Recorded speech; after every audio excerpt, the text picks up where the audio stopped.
गुन्हे शाखा घटक 2चे पोलीस निरीक्षक श्री सोनवणे, API केदार आणि API माळे आणि त्यांच्या टीमला गोपनीय माहिती मिळाली होती की फैजल अन्सारी हा भिवंडीमध्ये गांजा विक्री करण्यासाठी येणार आहे। त्या अनुषंगाने ACP शेखर बागडे यांच्या मार्गदर्शनामध्ये घटक 2चे अधिकारी श्री सोनवणे आणि त्यांच्या टीमनं सापळा कारवाई आयोजित केली। त्यामध्ये फैजल अन्सारी आणि त्याच्यासोबत अनवर अन्सारी आणि अब्दुल अन्सारी अशी 3 इसमांना ताब्यात घेण्यात आलं।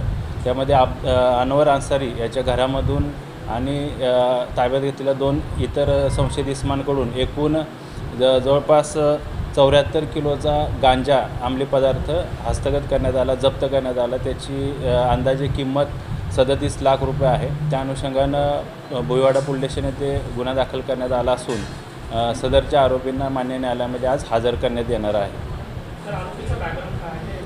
फैजल अन्सारी जो आरोपी आहे त्याच्यावर यापूर्वी 2 NDPSच्या कायद्याने गुन्हे दाखल आहेत आणि इतर आरोपींवर देखील काही गुन्हे दाखल आहेत का त्या अनुषंगाने पोलीस माहिती घेत आहेत।